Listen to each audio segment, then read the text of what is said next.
गिरफ्तार हुई है। अवैध तरीके से बांग्लादेशी युवती रह रही थी जिसे अरेस्ट किया गया। बांग्लादेशी युवती से पूछताछ की जा रही है। खुफिया एजेंसियां अलर्ट पर हैं।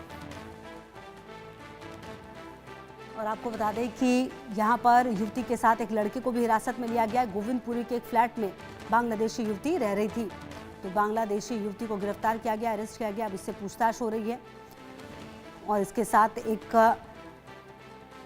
और भी कोई व्यक्ति मिला है और अब लगातार पूछताछ की जा रही है। खुफिया एजेंसियां अलर्ट पर हैं। युवती के साथ एक लड़के को भी हिरासत में लिया गया है। गोविंदपुरी में एक फ्लैट लेकर बांग्लादेशी युवती रह रही थी, जहां से गिरफ्तारी हुई है। ग्वालियर से बांग्लादेशी युवती की हालांकि क्या मंशा थी, ये कब से यहाँ पर रह रही है। और संतोष हमारे सहयोगी ज़्यादा जानकारी के लिए इसी खबर पर हमारे साथ। संतोष, क्या जानकारी मिल पा रही है, ये कब से यहाँ पर रह रही थी, किस मंशा के साथ थी, क्या डॉक्यूमेंट्स इसके पास मिले हैं, और ये जो एक और व्यक्ति मिला है यहाँ पर, एक युवक मिला है, उसके बारे में क्या जानकारी मिल पा रही है?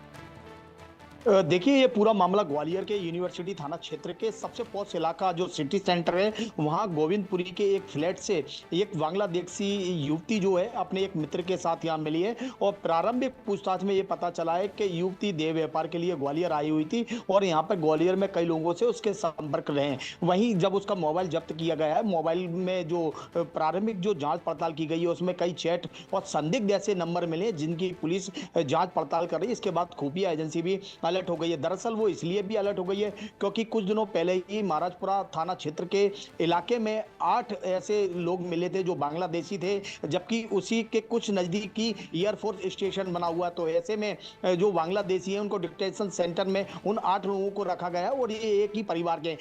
ऐसे में एक बार से युवती का मिलना, वो भी बांग्लादेशी, और उसके बाद बांग्लादेशी जो दस्तावेज है वो मिले हैं, उन दस्तावेजों की जांच पड़ताल की जा रही है। लेकिन भारत में वो किस तरीके से आई और किस तरीके से रह रही है, ये दस्तावेज वो उपलब्ध पुलिस को नहीं करा सकी है। प्रारंभिक पूछताछ में यह भी खुलासा हुआ है कि युवती एक ढाका के एक कोई व्यक्ति है, उसके माध्यम से भारत में वो आई थी और अवैध तरीके से भारत में रह रही थी। तो फिलहाल खुफिया एजेंसी के साथ साथ पुलिस भी जांच पड़ताल में जुड़ी है और पता लगाने में जुटी हुई है कि युवती के साथ कई और लोग तो शामिल नहीं है जो अवैध रूप से ग्वालियर में रह रहे हो। फिलहाल पुलिस की जांच पड़ताल जारी है। और संतोष, देखिए, ये भी जांच का विषय होगा कि क्या ये युवती अकेले थी या फिर इसके साथ कई और लोग थे, ये कब से यहाँ पर रह रही थी, किस तरीके से इसने अगर यहाँ पर ये व्यापार कर रही थी तो किस तरह की इंफॉर्मेशन और निकालने की कोशिश की, इसकी कोई और सेकंड थॉट तो नहीं थी। अब सबसे ज़्यादा जरूरी तो यही होगा कि इसके फ़ोन में जो डेटा है वो देखा जाए और ये जो व्यक्ति इसके साथ मिला है उसकी भी जाँच पूरी हो।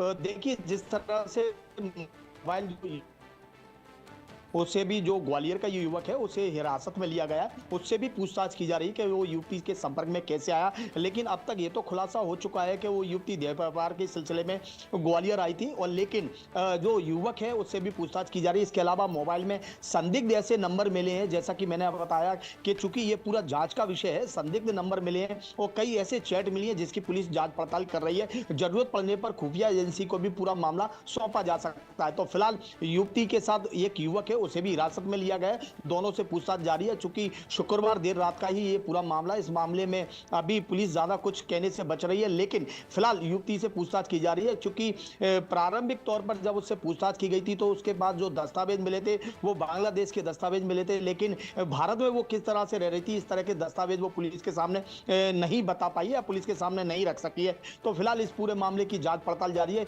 वहीं उस व्यक्ति का भी पता लगाने की कोशिश की कि ढाका में उस व्यक्ति से कैसे ये संपर्क में आई, उसका नाम भी पुलिस को